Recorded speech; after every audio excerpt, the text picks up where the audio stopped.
Hello people! Join me in this road trip within the metro of Cairo, Egypt. As you know, Egypt is not all desert, ancient tourist spots, pyramids, temples, and mummies. But there is a lot of places that you can sightsee just like traveling in a commuter van.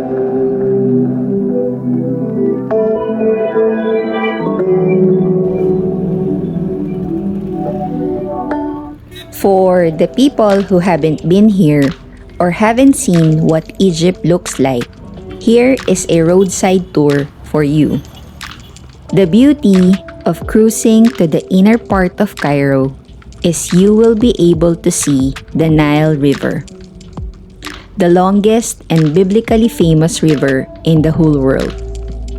As you can see, most of the livable buildings, apartments, and offices are built along or near the Nile River, as this is the source of water throughout Cairo. Today, it is a modern problem as it becomes congested, and that is why the government of Egypt has built a new place that they called the capital. According to what I heard, this is pushing to be the new Cairo when it is finished.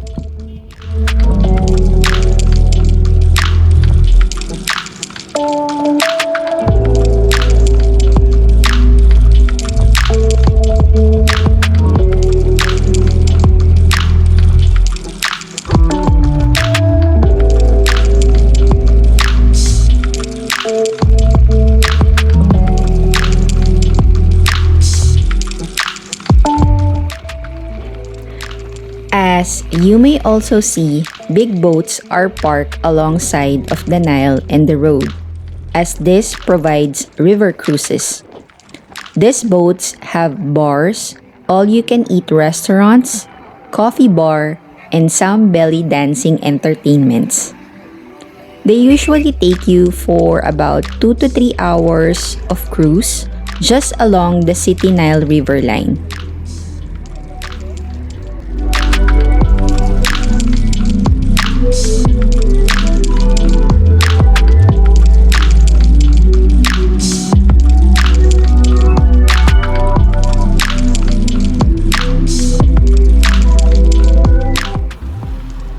Cruising to the city, you will see beautiful mix of modern and old buildings of hotels, apartment, or condo type buildings.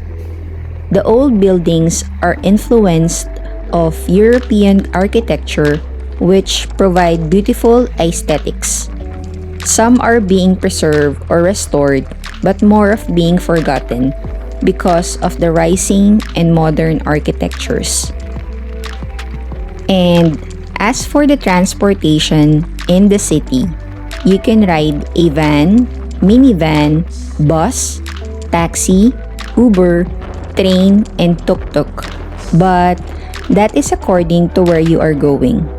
Tuk-tuks are not allowed in highways, but from time to time, there are some who break rules just like in other countries. Transportation fee is cheap.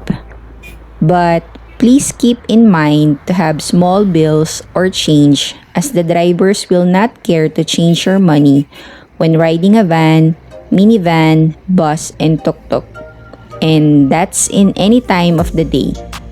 Taxis don't use the meter usually and doesn't give back your change.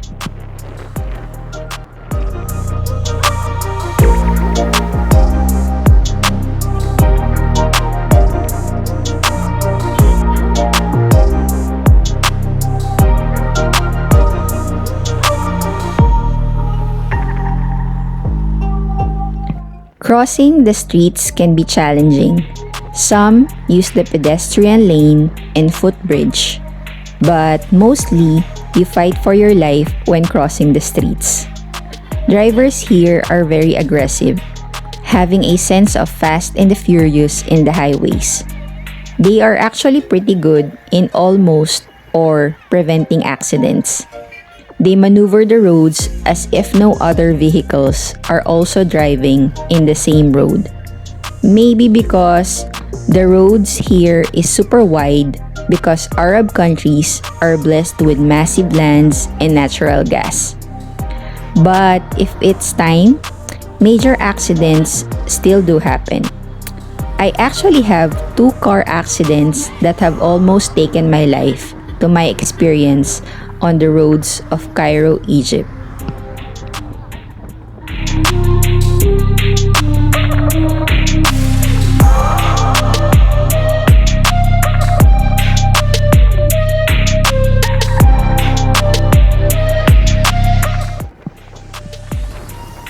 When on the road, you will also notice that private vehicles don't like using the air conditioning of their cars. It will always be windows down. Motorcycle drivers don't wear helmets.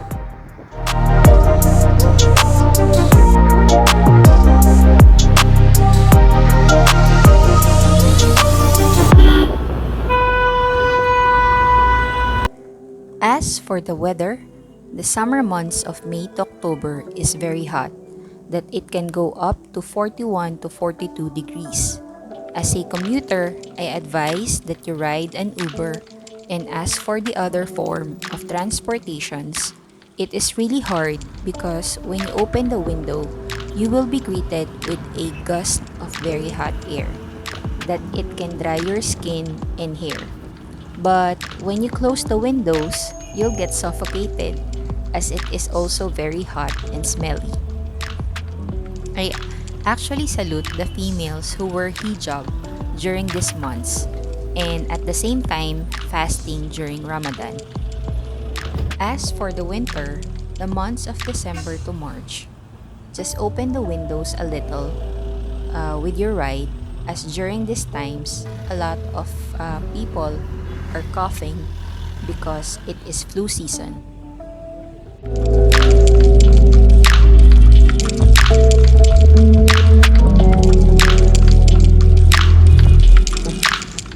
Oh yes, there is traffic, which usually in the inner busy streets of Cairo, going downtown intersections and sometimes in the highways when there is a major accident, street renovations and checkpoints.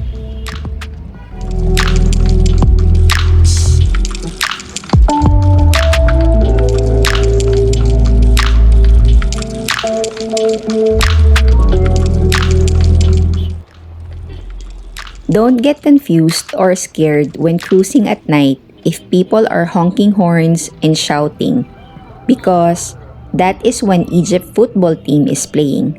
They love to make noise in the streets for cheering their country.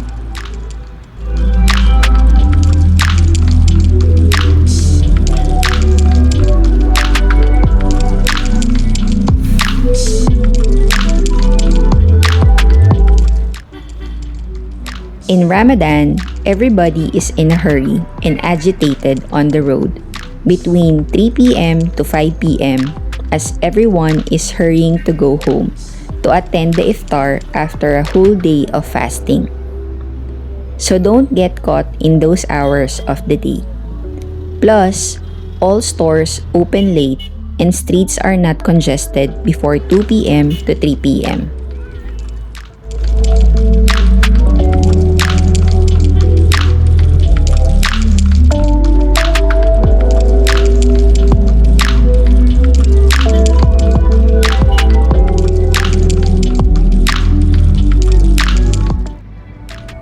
Cairo is a livable city if you know how to speak the Egyptian Arabic and respect some of their cultural norms and beliefs.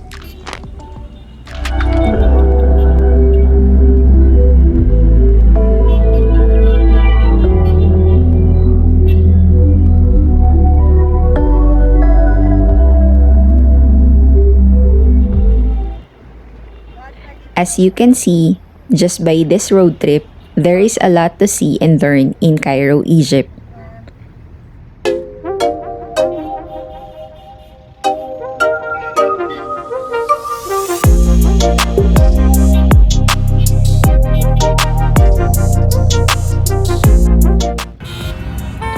I hope you enjoyed this video and learned something from it. Thank you so much, and I'll see you all again in another one.